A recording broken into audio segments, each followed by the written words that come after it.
Halo semua, salam dan bahagia.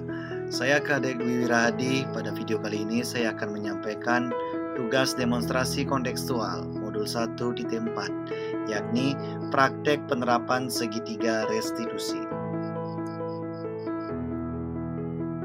Segitiga restitusi adalah suatu proses dialog yang dijalankan oleh guru atau orang tua agar dapat menghasilkan murid yang mandiri dan bertanggung jawab.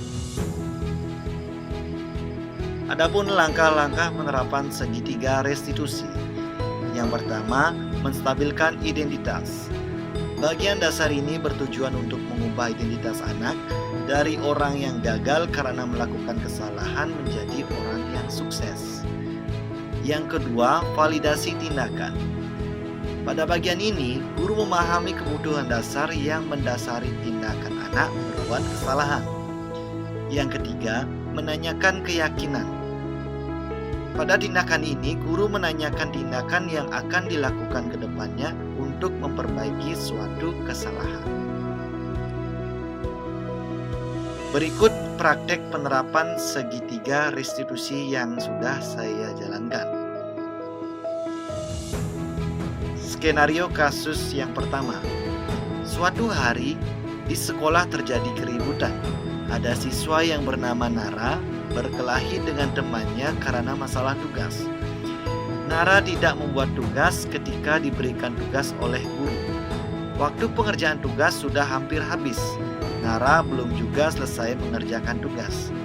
Nara pun meminta jawaban ke temannya, namun tidak diberikan oleh temannya, sehingga Nara menarik dasi temannya dan mendorong temannya hingga jatuh.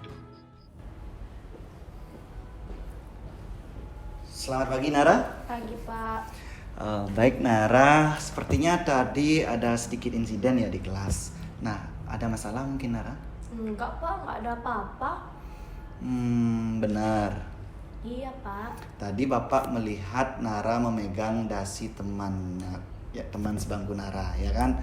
Nah, kemudian Nara mendorongnya sampai jatuh. Apa yang sebenarnya terjadi? Maaf Pak, tadi sebenarnya saya cuma mau lihat tugasnya karena saya bingung banget. Tapi dia nggak mau ngasih tahu jawabannya Pak. Oh, jadi ini masalah tugas ya. Oke, jadi tadi Bapak sudah memberikan tugas, ya Bapak suruh mengerjakan secara mandiri terlebih dahulu. Nah, mungkin Nara sangat panik berada di posisi itu ya. Nara tidak mengerjakan tugas, namun waktunya udah kehabisan, sehingga Nara tergesa-gesa melakukan hal seperti itu. Emosinya jadi melunjak seperti itu kan. Nah, Bapak juga pernah berada di posisi seperti itu. Ketika mengerjakan tugas kehabisan waktu, Bapak menjadi panik. Nah, jadi Nara pasti punya alasan kenapa Nara bisa melakukan hal seperti itu. Maaf Pak, tadi tuh saya kan bingung sama tugasnya. Terus tuh saya udah mepet juga waktunya. Saya mau lihat jawaban teman saya, tapi dia malah bilang nggak boleh. Jadi saya kesel Pak. Terus saya antem aja. Oh, jadi Nara kesel ya, kesel, Iya, Pak. emosi, ngelunjak ya. Nah, tapi Nara tahu kan tindakan itu sangat berbahaya sekali ketika kita ada di posisi yang emosi, terus panik. Nah, kita itu nggak sengaja memegang dasi teman terus mendorongnya, itu tindakan yang merugikan orang lain, ya kan? Nah, jadi hal seperti itu jangan lagi dilakukan, ya, jangan lagi dilakukan karena membahayakan orang lain, bisa membuat orang lain itu celaka. Itu hanya jatuh biasa saja. Bagaimana kalau jatuhnya itu kepalanya terbentur?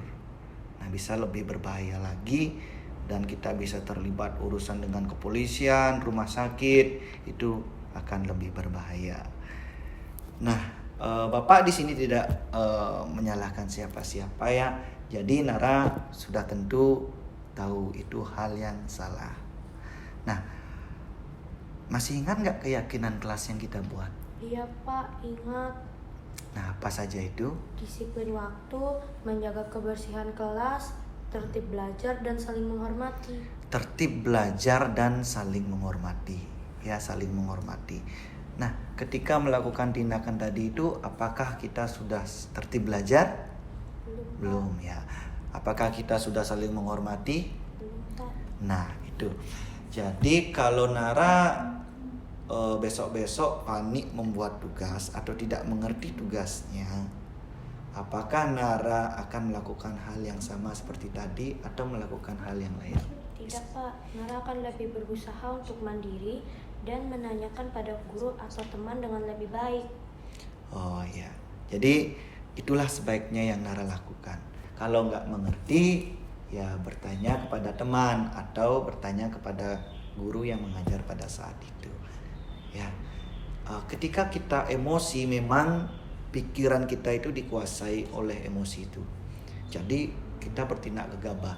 Nah, kontrollah emosi itu, ya. Kontrol emosi dan bertanyalah kepada orang yang tepat ketika kita tidak mengerti. Nah, jadi apa yang Nara sebutkan tadi itu sudah benar sekali. Berusahalah lebih mandiri terlebih dahulu, ya. Berusaha lebih mandiri. Nah, Bapak tidak akan memberikan hukuman atau Bapak tidak akan menyalahkan siapa-siapa. Yang jelas Nara sudah tahu apa yang seharusnya Nara lakukan besok ketika ini terjadi lagi. Ya, untuk itu Nara disilakan kembali ke kelas. Baik, Pak. Terima kasih, Pak. Skenario kasus yang kedua. Suatu hari ada siswa yang terlambat, namanya Ayunda. Ayunda terlambat mengikuti kegiatan rutinitas di lapangan setiap pagi, yakni doa bersama dan menyanyikan lagu Indonesia Raya bersama. Saat terlambat masuk, Ayunda diajak ke ruangan BK oleh Bapak Wira. Pagi, Pak. Pagi Ayunda, silakan duduk. Ayunda tahu nggak kenapa Bapak panggil Ayunda ke sini? Ya, Pak. Saya salah. Saya terlambat. Ya, baik, berarti Ayunda sudah tahu ya kesalahannya atau permasalahannya seperti apa. Jadi Ayunda itu terlambat. Ya, Pak. Baiklah Ayunda, manusia itu terkadang ya tidak sempurna yang diharapkan lah. Ya, terkadang kita juga mempunyai ketidaksempurnaan itu. Bapak juga pernah berada di posisi Ayunda ya. Bapak terburu-buru, terlambat datang ke sekolah atau Bapak terlambat kerja. Nah, itu pasti ada alasan atau pasti kita bisa juga mencari solusinya. Ayunda pasti punya alasan juga kan kenapa Ayunda bisa terlambat? Ya, Pak. Jadi gini, tadi saya bangunnya kesiangan. Padahal udah setel alarm, tapi nggak mempan juga, Pak. Terus saya buru-buru ke sekolah. Untung aja masih ada angkot, Pak. Nah, untungnya masih ada angkot kan? Ya. Kalau enggak gimana jadinya? Nah, Ayunda tahu kan kita punya keyakinan atau kesepakatan di sekolah kita bahwa jam pelajaran pertama itu dimulai jam berapa? Ya, Pak, tahu jam 7.30. Ya, keyakinan sekolah kita yang lainnya apa aja? Disiplin waktu, sopan santun, terus apa ya, Pak? Saya lupa. Ya, saling menghargai, Ya. saling menyayangi, itu kan. Nah, jadi tadi disiplin waktu ya.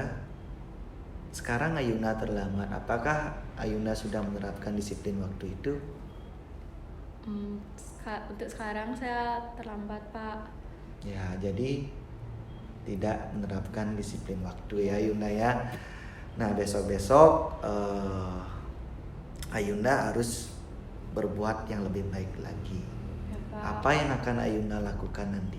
Saya berjanji untuk bangun lebih pagi lagi dan saya mengurangi aktivitas malam kemarinnya. Oh, jadi malam kemarinnya Ayunda sempat begadang juga ya? Sempat, Pak. Sempat begadang. Nah, itulah yang mempengaruhi kondisi kita saat ini. Jadi kemarin malamnya kalau kita begadang, di samping mempengaruhi aktivitas kita saat ini, begadang itu juga mengganggu kesehatan kita. Ya, sering-sering begadang bisa bikin lever.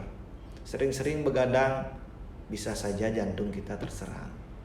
Nah, untuk itu lakukanlah aktivitas malam sebaik mungkin. Ayunda saat ini masih menjadi siswa. Kalau misalkan di malam hari ada pelajaran yang harus Ayunda kerjakan, Ayunda pelajari, itu aturlah waktunya ya. Jangan sampai begadang buat tugas atau apa itu ya, nggak boleh. Nah, jadi atur waktunya. Baik, Pak. Nah, baik Ayunda, karena Ayunda udah tahu gimana cara menanganinya agar besok tidak melakukan hal seperti ini lagi. Jadi Bapak sekarang ini tidak memberikan hukuman kepada Ayunda ya. Bapak nggak memberikan hukuman atau apa itu konsekuensinya. Yang penting Ayunda sudah tahu bagaimana Ayunda menangani permasalahan yang seperti sekarang ini. Ya, Baik, Pak. paham? Paham, Pak. Nah, baik, sekarang Ayunda silakan ke kelas. Baik, Pak. Terima kasih, Pak. Iya. Berikut tanggapan dari siswa tentang penerapan segitiga restitusi di dalam menangani sebuah masalah. Dengan penanganan kasus seperti tadi, saya merasa lebih tenang dan dapat mengendalikan emosi dengan baik. Guru ramah membuat saya tidak tegang dan dapat menyampaikan masalah lebih leluasa. Penanganan kasus seperti tadi itu sangatlah baik. Awalnya saya kira saya dipanggil ke BK bakalan berhenti. Ternyata tidak. Dan bapaknya mencari solusi dan menyelesaikan masalah saya. Dan saya leluasa menyampaikan masalah saya.